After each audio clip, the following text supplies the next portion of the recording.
Yeah. Right, I'm nearly there. So get going and I should Galimera, be fine. Galispera.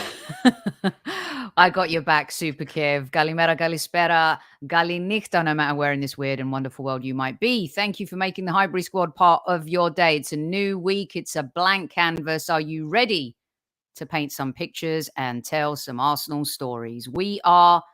Let's rock and roll, people. It's Monday Madness.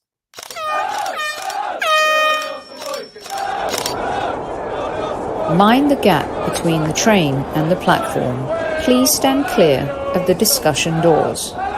The next stop is Highbury Squad.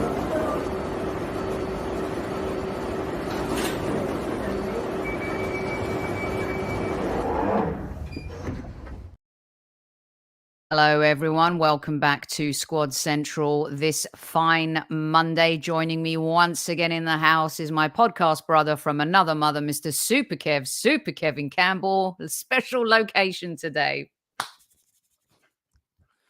Squaddies, it's about time we got the church in the background. At East Squaddies, still top of the Premier League. I like your tagline there, Super Kev. I like it a lot. TOTPL. TOTPL. We apologize for the late arrival. A little bit of traffic coming into the stadium today. Big time. Big time.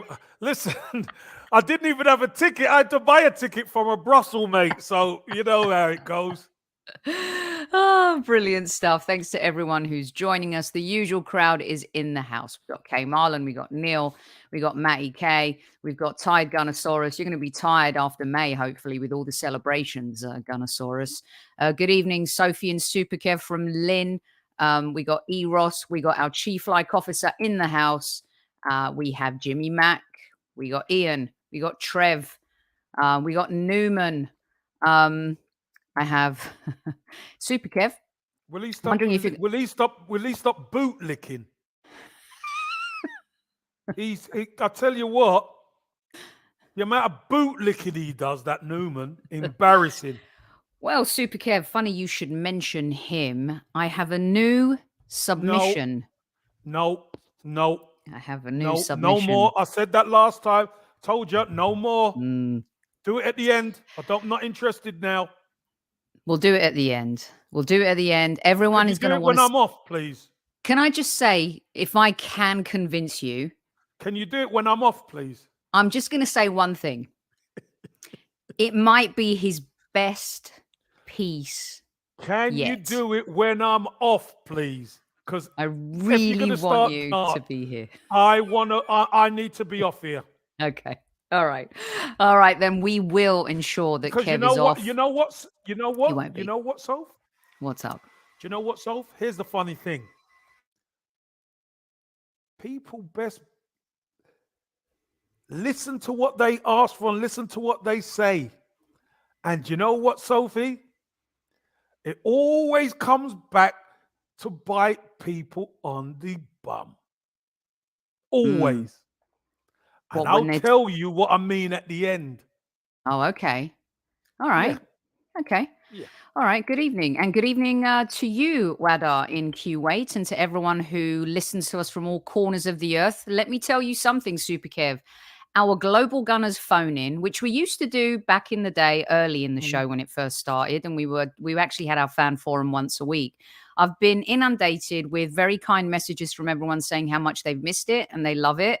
And so an announcement, we are keeping it for the rest of the season. So the fan phone-in, the Global Gunners fan phone-in, we're calling it, will be available to each and every one of you after every single Arsenal post-game show. So stick that in your pipes and smoke it happily on your sofa. Put the kettle on. Monday Madness is here now. A couple of other housekeeping items. Of course, Zenith coins. Nominate a follow fan, the Highbury Squad at gmail.com. Also, please go check out llewellynillustrations.com. Kev, I don't know if you've seen it, but our good friend, our talented Gunnar Llewellyn just delivered a new painting to Messi, and Messi loves it. Have you seen it? It's unbelievable. I've not seen it, but I know how good the quality of rooms are. I've not seen it, though. Yeah, it's really Just like amazing. I've not seen Newman's art, and I don't want to see it. Well, seeing as I was on the subject of art, I figured Mhm. I would do that. Read my breaking news. You're gonna have to repost it. I can't go back up. The show moves way too fast. Let me know what it is, and I'll read it. Okay. Here's what's happening tonight on the show. We've got a top 5 talking points segment with all Arsenal, and then I'm introducing a couple new bits to Monday Madness for you. We are going to have a quick fire top 5 talking points for the rest of the Premier League that we're going to present to Kev, which he's going to answer very quickly at the end. And then at the very end of the show, Kev is going to give us his observation of the weekend. One observation he has made that maybe no one's talking about. Who knows? It's up to Kev, and he will share it with you at the end of the show. So, I will get going and then I'll find your comment. I'll find your breaking news, Matty K. Here we go with item number 1 on the top 5 talking points that I have prepared for you, Super Kev, and the squaddies this evening. Now, I wanted to get back to Trossard a little bit because it feels right to start with him, Super Kev, and for him to have the kind of performance that he did and the impact in such a short space of time, I thought it was important that we give him a little bit more of a spotlight on this fine Monday. So I made some notes here. We all know he's 28 years old.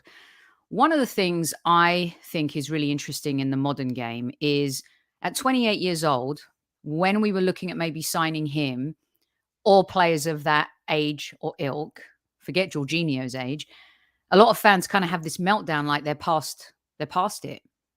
And I think with the modern game and modern medicine and modern nutrition and technology, the lifespan of a player's career is greater than it's ever been.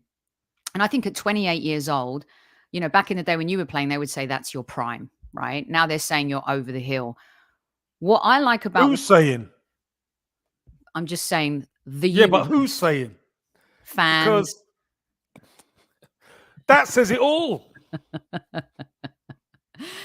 Okay, so hear me out here with Trossard because we've got a very young team. The average age of our team is what, 5? And the average age of the Premier League team, I think, is almost 26, 27. We've got youth, and there's something beautiful about youth, Kev, where you have this, I don't know, endearing arrogance and naivety that sometimes is a beautiful thing, but sometimes it can cost you. And the difference in our mentality this year is since we've added experience, albeit young, Zinchenko's only 25, Jesus 25, but we've added now Jorginho 31, Trossard 28. I love the ingredients that we've put into the youth recipe. And for me, Trossard is someone that's come in. He feels as young as the others, but the impact he's having is huge in the short spurt that he's had. Kev, you go to a new club, you've joined clubs, you've been the new guy, you've been the experienced guy, you've been the young guy. What's that like? Talk to me about that first, before we kind of get stuck into the value that he brings in a little bit more detail. Well, there's no point really talking about the young guy because, as you said, Trossard's 28.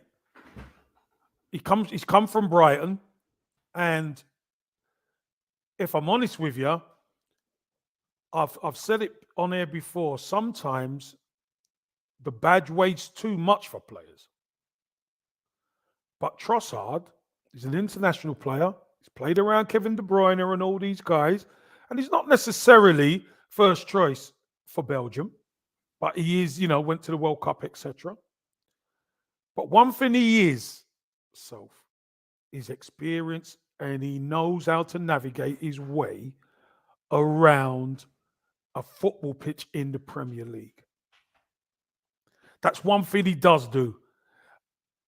So the key is, can he come in? Can he settle? One, can he handle the pressure? Hey, it's not just about joining Arsenal now. So we're in a title race. That's added pressure for any player who comes in, especially in January when we're top of the league. But he comes in, makes a difference against Manchester United. And the difference he's been making when he's starting games and the way he played away at Man City in the FA Cup, etc., you could just see he's reveling in being an Arsenal player. Mm-hmm. He is in his prime. Now, prime finishes 32. We bought him in his prime. And probably that's why he wanted to leave Brighton, because he knew he may never get another chance to move to a club like Arsenal. And he's taking it. Boy, is he taking it. And do you know what, Soph? He goes about his business nice and quiet. You don't really hear anything coming of him. He just goes about his business, and he's devastating in what he does. Do you remember the narrative that was trying to build when, he didn't look? Brighton have done well with the players they've lost. Let's be honest. Everyone thought they'd struggle when Potter left as well, and some of their players, and they've had an exceptional season so far. Do you think when the manner in which he left Brighton, there was this rumbling of, how his character could be questionable? You don't want to upset the dressing room. It's amazing, isn't it, how football can make fools of us just based on, a player's desire to leave a club. Doesn't mean he's a bad person or a bad character. And you can tell immediately the way he's settled. But also, I don't think Arteta will suffer a bad character. I think he sees right through that. And the way he's gelled with everyone is really quite outstanding so far. It really is. Well, I think you got to take things into context sometimes, Soph, where Brighton want to control the narrative. They wanted to control what he does, etc. And he wasn't having it. He wanted out. There were clubs in for him. And it seemed as though he weren't virtually going to play most of the games. And he weren't going to stand for it. And rightly so, he wants to play. So, few teams come in. As soon as he heard that the mighty Arsenal were there was only one winner. Yeah. I don't know who's carrying the narrative about he's a bad egg or whatever. Nonsense. You've heard nothing about Trossard in the past. Nothing. And here we go. He got out, comes into our dressing room, into that Arsenal dressing room. Jorginho's come in there. Trossard's come in there.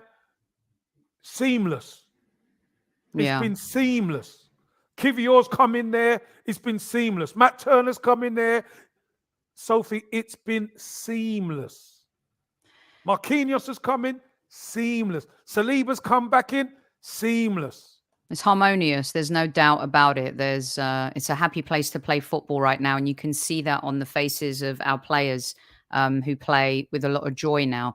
Kev, I want to just wrap up on the Trossard thing by bringing back when he was at Genk, he won the championship and the cup.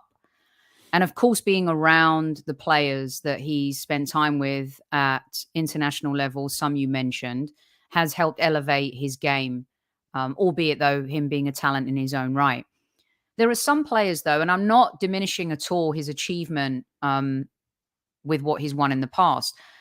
Jorginho has come as a senior player who's won a lot. There are younger players in our team that haven't won anything. There are a couple that have won an FA Cup. I feel like Trossard is a player that's coming at 28, hungry like the wolf to win. And I believe that as much as a young player can just want to win so badly, a player who is more in, that prime of his career, heading into the twilight of their career eventually, wants something to show for it. Everyone keeps talking about and showing examples of players who haven't won things. And at the end of your career, what, other than experiences and some anecdotes, what do you have to show for it? He seems like a player intent on winning. Well, if he's going to join Arsenal, you've got to want to win. We're not Arsenal under Mikel Arteta and Edu. Now they're not signing players who are not going to be hungry to win. They're going to be signing experienced players. One, who can do a job on the pitch. Two, are going to bring the right mentality to the dressing room. And three, which is probably most important, so I've got to have that hunger to win. Mm-hmm. And it gets even more desperate the higher you go in age. Because let me tell you something. Fans throw out about, who got to win this. Do you know how hard it is to win at the top level? It is so difficult. So difficult to win anything, let alone be going for a Premier League title. So no wonder Trossard is like, listen, what a great opportunity. He can come in January and he can help us touch wood, touch everything, win a Premier League title. Yeah, the signing is that impactful. Yeah, to help the team. It's huge. Jorginho coming in, help us win a Premier League title. Yeah. It's I'm telling you, it's the thing dreams are made of, Soph. It is. Yeah, it is. And then I wanted to put Lynn's comment up because he's been talking today and he's already talked about how he feels he's improved with the short space of time he's been at Arsenal, especially on the technical side. And Greek commander, totally culture, mentality, desire. It's different now. It's a different club with a different culture and a different DNA. Matty K's breaking news is Arsenal manager Mikel Arteta has won Manager of the Year at the London Football Awards, and Premier League Player of the Year goes to Bukayo Saka. Congratulations to both of them for their well-deserved awards. Gives us an excuse Huge. to put up Mikel's GQ spread, a Daily Telegraph spread again, and to see him with his sleeves rolled up. He's done an incredible job this year, really has. And there's a question I have actually later on in the top 5 talking points for Super Kev, and it's player related. And here's the star boy again shining, Super Kev. But I do have a question for you that is related to this after. But congratulations to both of them for sure. Yeah, big congratulations. Well deserved. And obviously, this has come out. Somebody I'm sure is going to use it against us. So somebody somewhere is going to use it against us, Gooners. So be ready for it. This could be after the Lord Mayor show and da. Listen, they're going to use anything they can to try and upset us. Yes, they are. And we all know that I think this team is not getting carried away with winning individual awards. They want the big one. But it is very nice, boys, to be the pride of London once again. Been a very long time. It feels like, John Travolta, Hollywood comeback this from the Arsenal. Bosh, Pulp Fiction. Bosh, Face Off. Bosh, one film after the other when he came back. Bosh, bosh, bosh.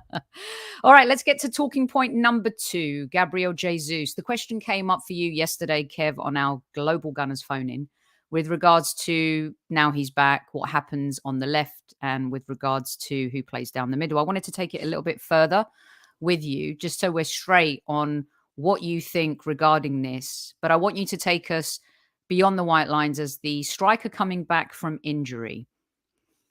Take us into your own experience, but also what you think Jesus is thinking now in the sense that when I got injured, we were winning. I left, team hasn't skipped a beat, still 5 points clear. In his mind, and because you believe in yourself so much, Kev, does he think he should get back in the team and start? Is that what you're thinking as a striker? I need my spot back now? No, you want it, but at the end of the day, the manager and the players have done a fantastic job in your absence. So the key is you've got to get yourself up to speed. I mean, he didn't look like he'd skipped a beat, did he, when he came on? But what we do know is sometimes, the first one, adrenaline could get you going, get you through, and then there might be a reaction in the body next game. So let's see. Let's see how it goes. But, Jesus can be a good sub to build up to April. I think April is when we're really going to need him. We're really going to need him in April because we got a lot of big teams, a lot of big games, and that extra bit that he possesses, maybe we might have to use him as a super sub to start with, so if he's not fully up to 90 minutes. He might start some games in the Europa. We've got to go through in that as well. But I'm hoping, with the international break, we get a 1 or 2 behind closed doors games, get him up to speed. He could do 90 minutes in that. And then we've got a full quota to go from. We could move and shake the squad. Listen, Jesus, if we wanted to play Trossard up and play Jesus wide, we could. And here's the method to the madness, Soph. Because Trossard does that naturally, moves to the left, and Jesus will cut inside. Jesus is better in the air than Martinelli. So when Trossard goes out there and start putting balls in, we want Jesus in the middle. If we ever have to change it, because there might be a shout where we're going to have to rest Martinelli at some stage, or rest him for a Europa League game. So the manager, do you know what, Soph? What a fantastic problem to have. Eddie Nketiah is going to get himself back fit as well. As long as we got the full quota, we can chop, change, mix it, spin it, whichever way we want. Yeah, really is a really great headache to have. And with 11 games to go in the Premier League and hopefully getting to a Europa League final, Gabriel Jesus is going to have his time. So, Kev, what you're saying is Jesus will get his start when it comes after the international break. I think so. I think he will get his starts after the international break.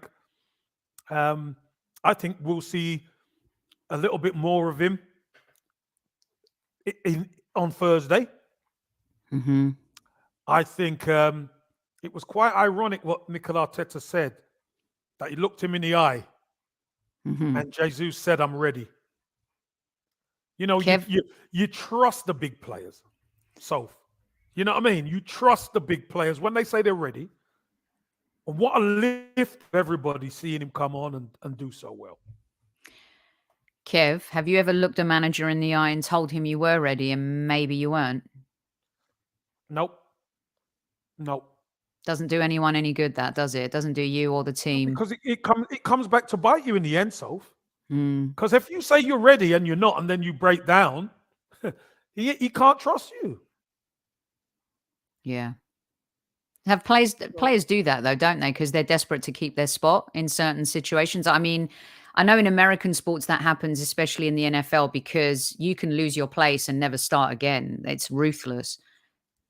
Players play through injury a lot though, don't they? Yeah, but playing for injuries, one thing, Soph. And being out injured and coming back and then saying you're ready when you're not. Two different things. Agreed. Because the manager sometimes, Sophie, will be willing to take a chance on you. You go for a fitness test, you might feel a bit, but the manager still wants to take a chance with you because of the adrenaline. And he'll say, give me 60, 65 minutes and we'll see how you are. And as a player, you go, yeah, no problem. And in the end, you find 70, 75 minutes, 80. You could actually end up playing the 90 minutes. Managers like that. Okay. Sometimes we've seen it not work out, so we've seen it players actually break down in the first half, haven't we? We've seen it happen. We have. But that's a manager understanding the risk. Yeah.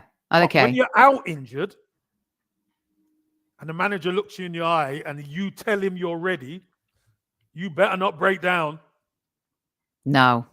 Otherwise, you're into rubble. Big time.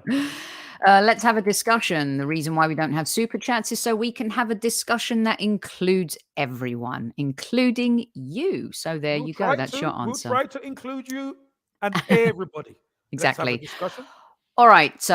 Monday Madness Top 5 talking point number 3. Martin Keown, Super Kev, had something to say after the Lisbon 2-2 draw.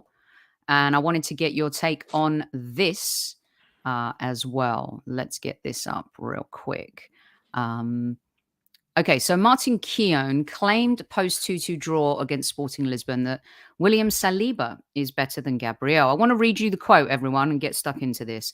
I think he's growing in stature. Just listening to him speak and the goal he scored was his performance. He's a proper central defender. He and Gabriel make for a really good partnership. I think he's ahead of Gabriel. He's doing everything you want. There's hunger, taking responsibilities. He wants to get into the next round. He's given everything for the cause. He's very composed, strong. Again, he's got the ingredients of pace. He says, look at the goal. I guess Tony Adams was noted for scoring at set pieces, and he's got in the act again. It's a nice habit if your head is the first to the ball in either box. It's a really nice header, keeps it down. Super Kev, what is your take on this with regards to Martin Keown's comments on William Saliba versus Gabriel? And, do you agree with him or not? By the way, some of our art tonight is courtesy of Gunnerballs. You can follow him on Twitter at Gunnerballs with a Z. Listen, I think we're blessed in that department. The fact of the matter is, Gabriel and William Saliba are asked to do, they're both good defenders, and they're asked to do pretty much different things. I think Saliba first half of the season up to the World Cup was obviously outstanding. Virtually didn't put a foot wrong. Virtually. After the World Cup, we know he didn't hit the heights and needed Gabriel beside him. I think Gabriel from that moment forward has been outstanding. But Saliba's coming into his own again now, and again, it's about partnership. The dynamic is fantastic, and Saliba's younger. Let's be honest. Saliba's younger, and he's more elegant than Gabriel. Definitely more elegant. And hey, take your pick. Take your pick. I don't mind. Martin's right in a sense.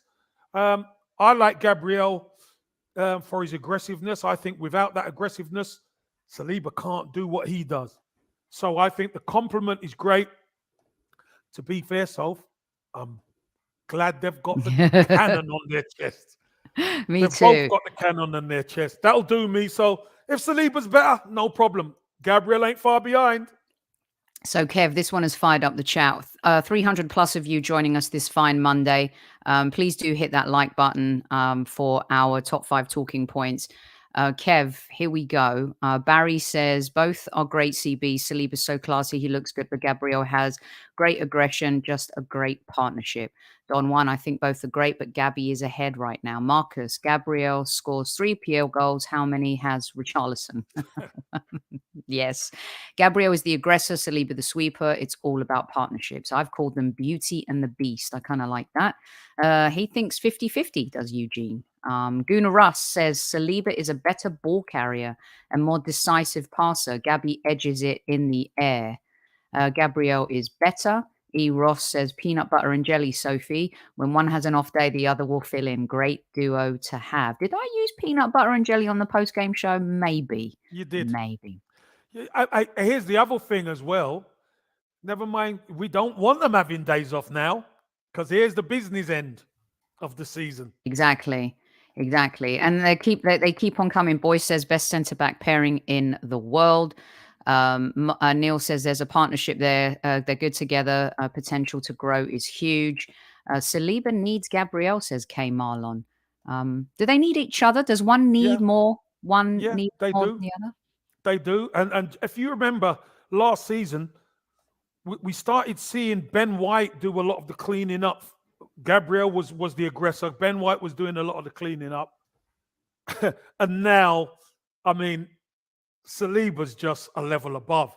No disrespect to Ben White, by the way, but Saliba, his size, his speed, his tenacity, and his reading of the game. I think Ben White has proven himself to be a flexible all-round defender now. So a lot of people, if you remember at the start of the season, a lot of people wouldn't give Ben White any flowers for being right back. We've been outstanding at the back.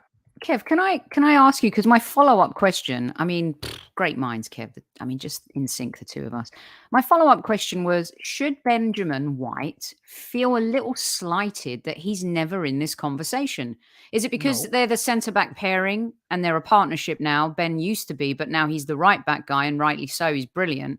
But should Ben feel a little bit jilted that he never is part of this conversation?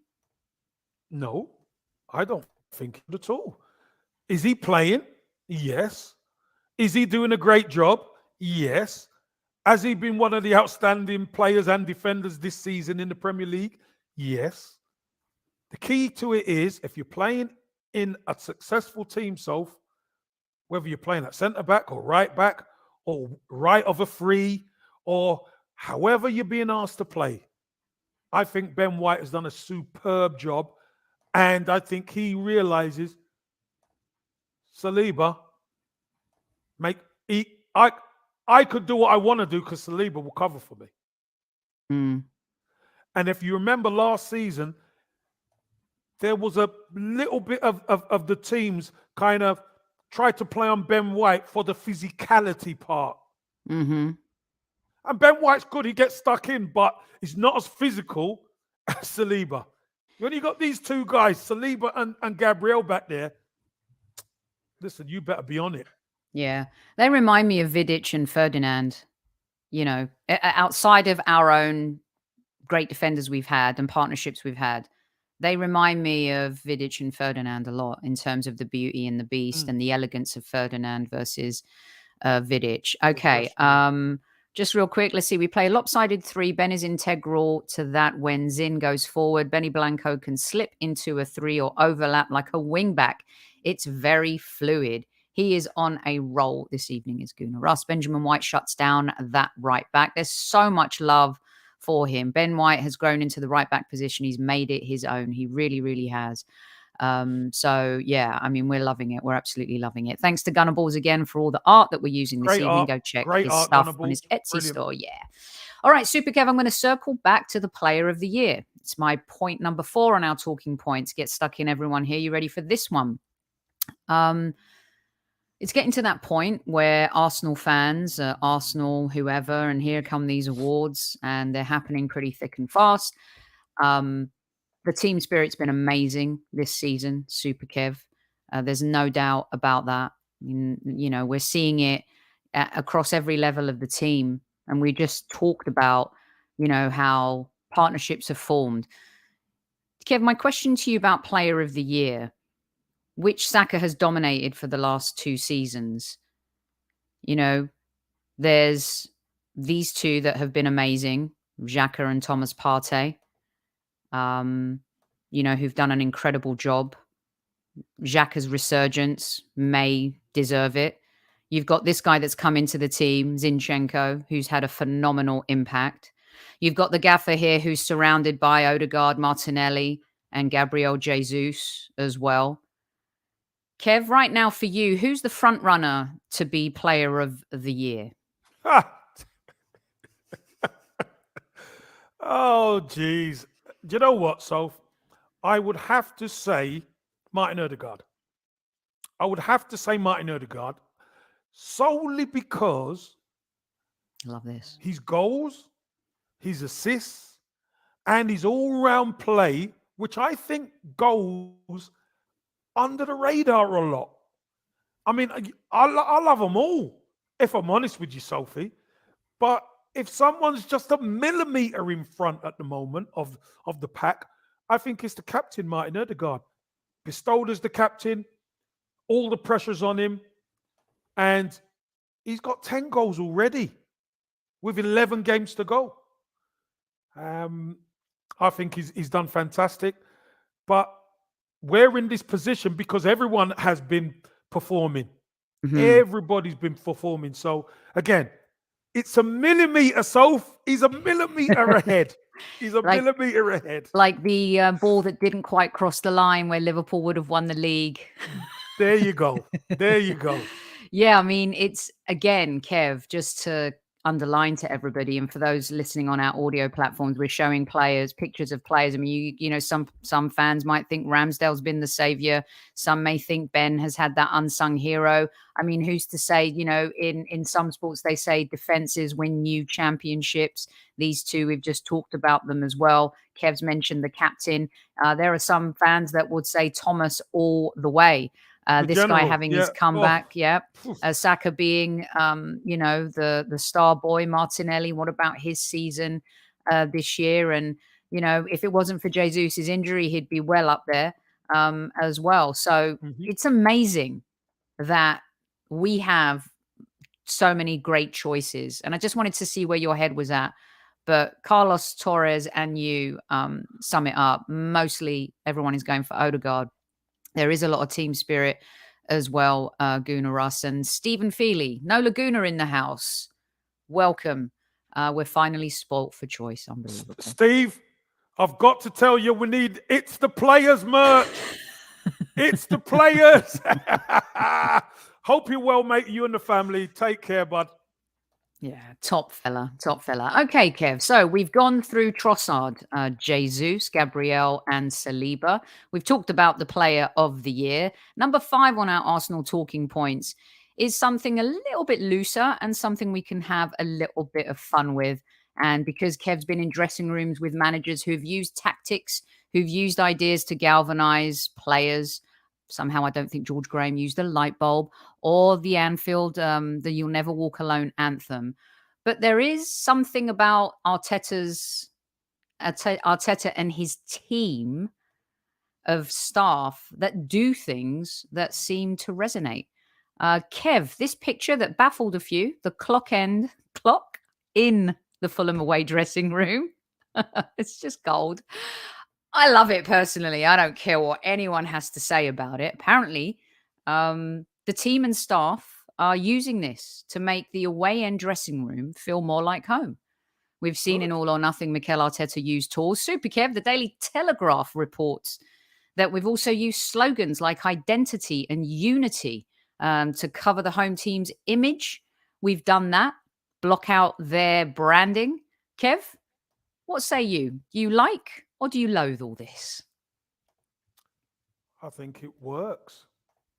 I think it connects the team to the fan base even more. And we're top of the league for a reason, Soph.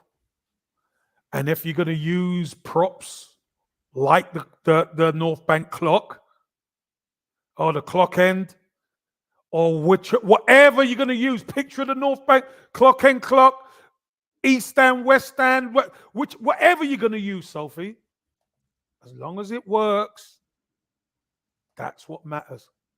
Because, here's the funny thing, Soph. We never saw any of that before, did we? We never saw them resonate to the fan base before. Pictures, having the photographer, who's a top fella, come into the dressing room and give a team talk about what the North London derby means. Never saw that, never heard about that. The clock being in there. We all connected to the clock. We're all connected to the clock.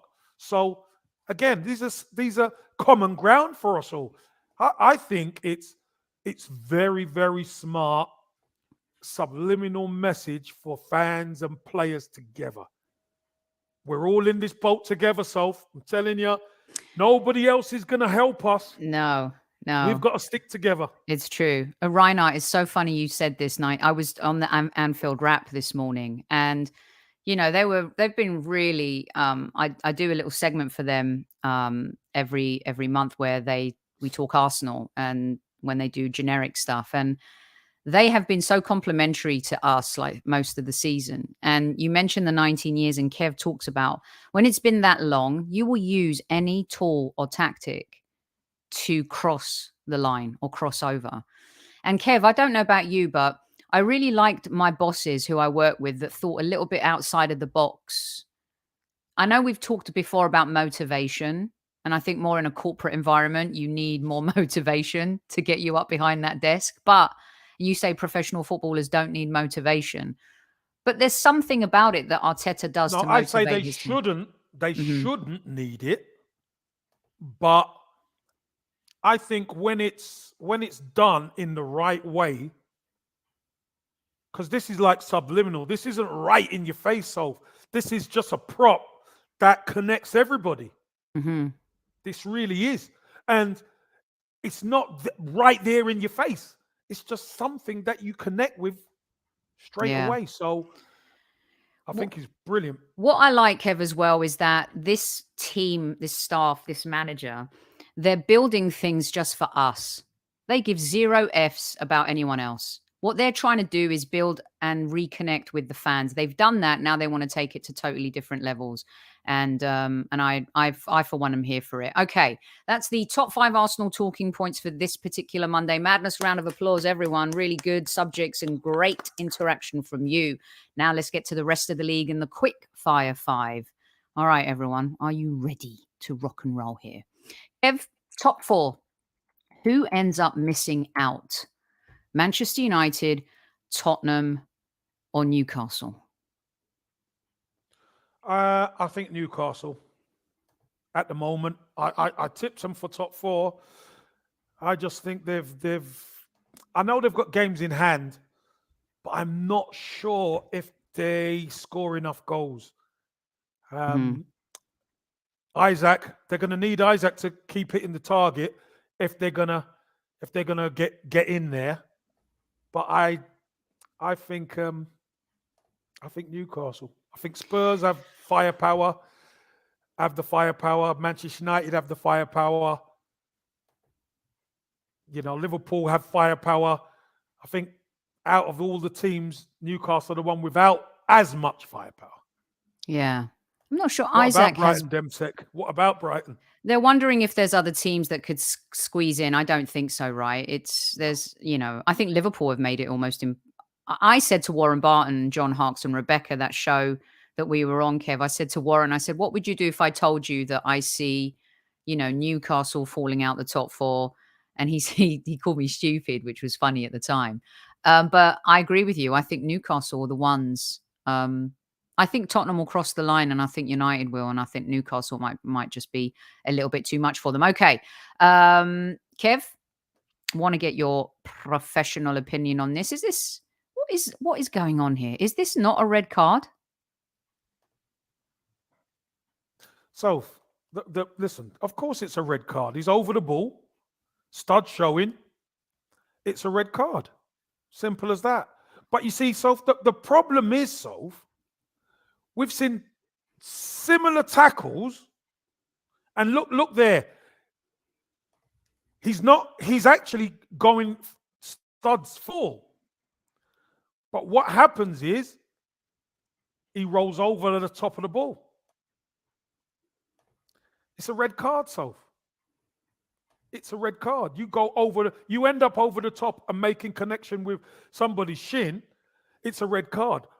But here's the problem, Sophie. We have seen the same tackle yellow carded this season. So again, this is the problem, Soph. There's no consistency. How could you? Anybody who makes contact with somebody's shin, didn't João Felix get sent off for a similar tackle at Fulham? Which is right. He gets sent off. Casemiro gets sent off. But we've seen other players stay on the pitch doing the same tackle. There's no consistency. I love it that they were at home as well, weren't they? They were at home. I kind of love that this is shifted. I know they get a lot of decisions still, and Jack Stevenson is the best at pointing out Man United decisions and left, right. He's just brilliant, Jack. But Kev, this is 4 games now without him. When I asked you previously who misses out in the top 4, Casemiro's influence this season has been immense on this Manchester United team. That's a massive loss for them, isn't it?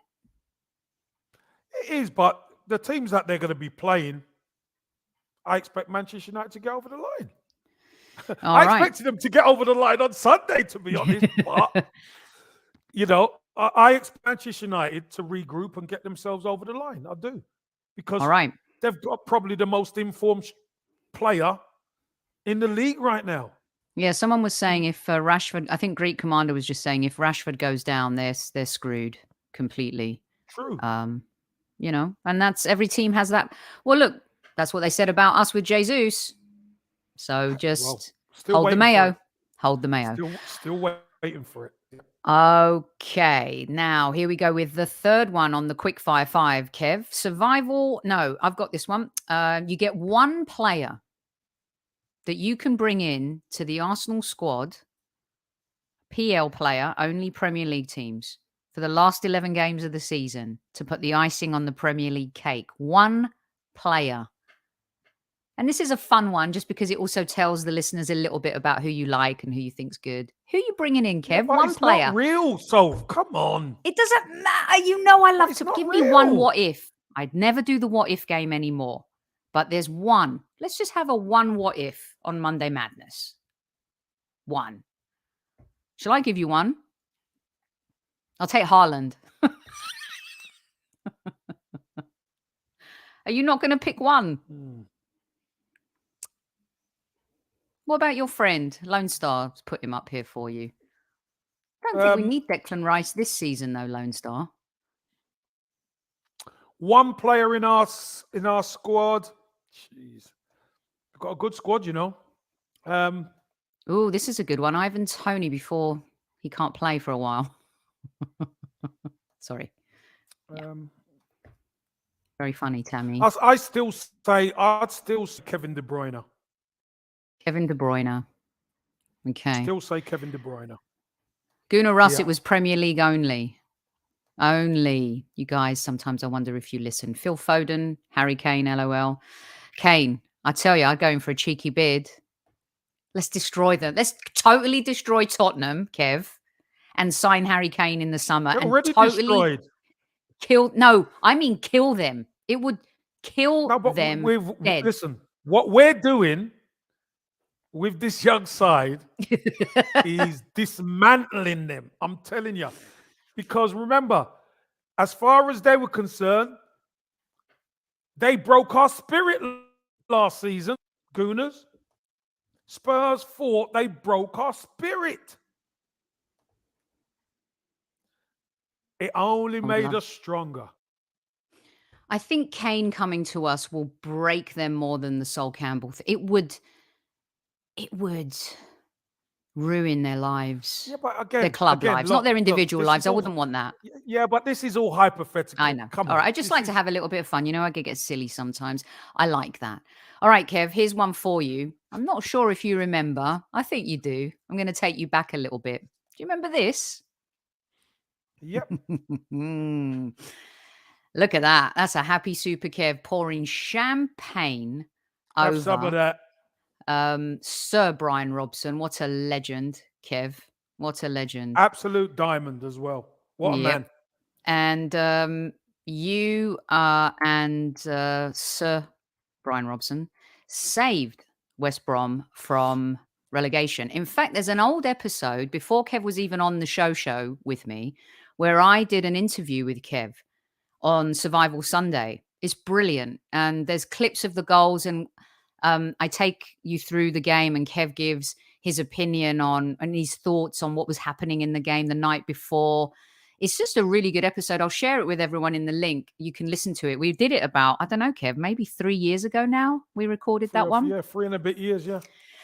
And you saved Everton from relegation. You've saved West Brom from relegation. So my question to you is, Survival Sunday, can you see this coming down to the last day with about 6 teams involved? 100%. 100%. I think, listen, the top, it could go down to the wire, but I think the exciting part is going to be the bottom because there's so many teams who are going to be congested down there. Mm-hmm. I think that definitely could go to the last game. And you know what? Wouldn't it be ironic if everybody stands a chance like we did at West Brom? Everybody stands a chance of staying up on the last day. Nobody's down before a ball's kicked on Survival Sunday. Now, that would be special. So, that would be special. I'm living proof you can survive, but I tell you what. Well, what a day. What a day. Kev, that was... What a day. You know what? Maybe we'll just redo that together. I mean, I'll put the link, but we could, towards the end of the season, we'll do it because it was so unbelievable. I mean, that's where Survival Sunday started. The West Brom game was where they decided to kind of change the format in terms of how they presented the whole thing, and they coined Survival Sunday. I mean, it was just an insane day. So, and to make matters worse, if you remember, our game had finished. Yes. Man United beat Southampton away. Norwich got thumped at Fulham 6. And we were waiting on the Charlton v Crystal Palace game. That was delayed kickoff. So there we are. All the fans had come on the pitch. And we had to wait for like 6 minutes while everybody's on the radios and we're just waiting around. The Pompey fans were singing because Southampton had been relegated. We played Pompey on the day. They lost 2-0. They were celebrating. Southampton had gone down.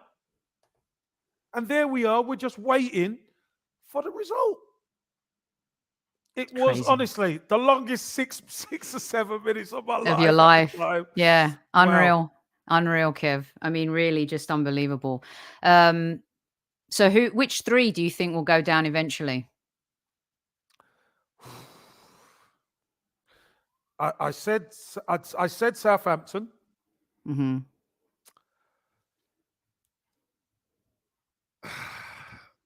Leeds, I think, are in big trouble. Mm-hmm. God. I think West Ham are in trouble, Kev. I can't see them. That squad, are you telling me? All right. That squad is bottom 3, 4. That's insane. No, they shouldn't be, but I think they're going to be all right, Soph. Sophie, this, you know how hard this is. You know how hard this is, Soph. I tell you what. Bournemouth are bad, Bournemouth.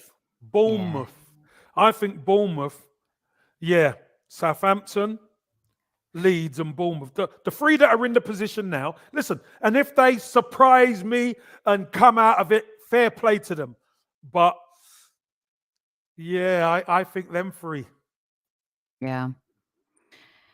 Hey, Taib, thanks for showing up. Very nice. Hope you had a nice day there. Yeah, Kev, it's... And by the way, you ask me next week, it might be a different 3. Because it's going to change. It is going to change. And Kev, I tell you something, I don't want the last day to be what happens at the top. I want it done before then. I can't take it. Anyway, there's a long way to go. All right, Super Kev, let's end today's segment with you. Say, everyone, we've got a couple more bits here. Kev, what's your one observation from the weekend that you wanted to share with me and the squaddies? My one observation, I want to keep it Arsenal. I think that's really important. I think the most important observation that I gather from Sunday is just how strong our squad is now. Do you remember there was times last season, Sophie, where I was saying that you needed Farley's rusk and milk on the bench because we were that. You look at our bench and you look at the players who are coming on. Tommy Arsu, Tierney, Nelson, Vieira, and Jesus. Smith Rowe is on the bench. Kivio's on the bench.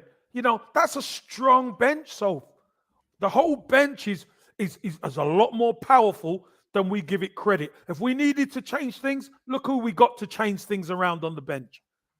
So I think we're good to go, Sophie. I really do think we're good to go in both competitions. I think we can mix and match a little bit. Can't make too many changes, but we're due for a big game on Thursday. Because the next 2 games before the international break, Soph, again, are must-win games. They certainly are. And once again, we'll be playing after Manchester City. So that's something we're going to have to continue. No. Why? Are they playing on Monday? No. We're playing before. They got FA Cup. So, they've got the FA Cup. That's right. Yeah. That's right. I keep forgetting this. We win this game. Stretch it to 8 points. Yeah, let them play catch up. So I'd much rather them play catch up. Oh gosh, Put yeah. all the pressure on them. Yeah, definitely. Definitely. ESR could there's been Turin wanted to bring this back up real quick because there've been a few comments about Emil Smith Rowe, and then Anik says he couldn't get a single minute. And Emil Smith Rowe is going to play between now and the end of the season, and he's going to be important for us coming off the bench still. He's being Emil managed Smith very Rowe well. what did he get against Bournemouth? He got, what was it, 60, 70 minutes? Yeah. He got 60 or 70 minutes. Let me tell you something. He's been out that long. To get 60, 70 minutes, he's good going. I'm telling you. Very good. He'll get his time. He'll get his time. Very, very good. Okay, that is your Arsenal top 5 talking points and the quick fire top 5 and Super Kev's observation of the week. 300 plus in live chat, almost 340 of you. Tammy, our our chief like officer, will tell us exactly how many likes we have in the house. Please do so. Super Kevin Campbell. Are you open to... Nope. Okay. Do you want to know why? Yes, I do want to know why. Right. Squaddies. All the squaddies. Mr. Newman. He seems to be the judge when it comes to telling people what VAR should be and what VAR shouldn't be, and we shouldn't do this and we shouldn't do that. And then I get directed to a tweet from Mr. Newman saying that yours truly should not be on the panel of the Highbury Squad to make the judgments. Am I correct, Sophie, or am I not correct? You are 100% correct. Super Kevin Campbell. I am right on that. Arsenal icon. So, Newman, for your flagrant disrespect,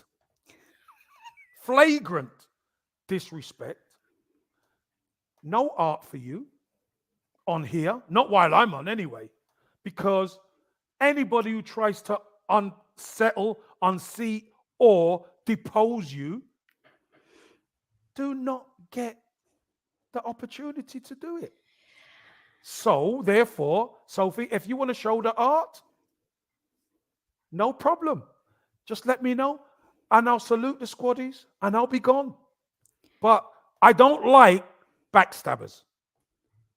I think that's very wrong. Well, I think there's probably never been a greater brocking of the neck for anyone. Magic Mike came close, but this is a true brocking of the neck for Newman. Backstabber, Newman. Backstabber. Backstabber. I even sent you a book. and you still stabbed me in the back. Kev, you see, Sophie, you don't need to say a word. Sophie. No, please don't go. I do. I'm saying that's the thanks you get sometimes, Soph. Yes. That's the thanks you get sometimes. You have gone out of your way to be open. You have reviewed his art many times. You've opened up your answered his questions on Kevin Says on Twitter as well. And you know what, Kev? Send him a book. Let me tell you something, Super Kev. Just like Gary Lineker and Ian Wright and Alan Shearer on Match of the Day, I stand with you in solidarity. I march with Super Kev.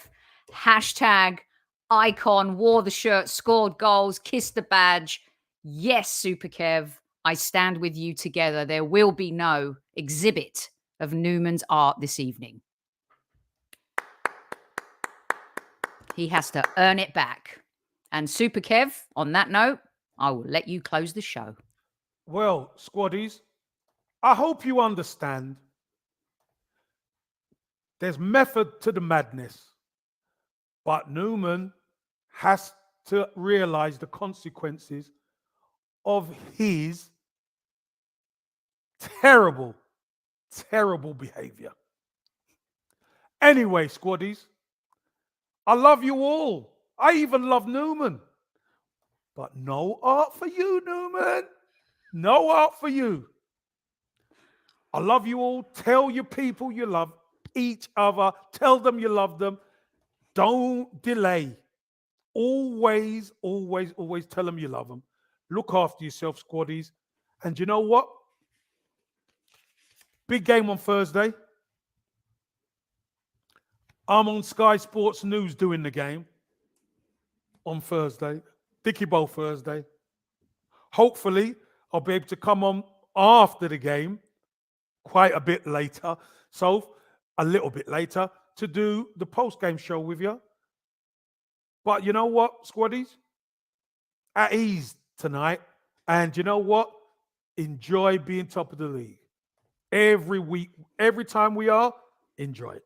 Look after yourselves. At ease, squaddies. I'm Newman. I'm going to break your neck. At ease.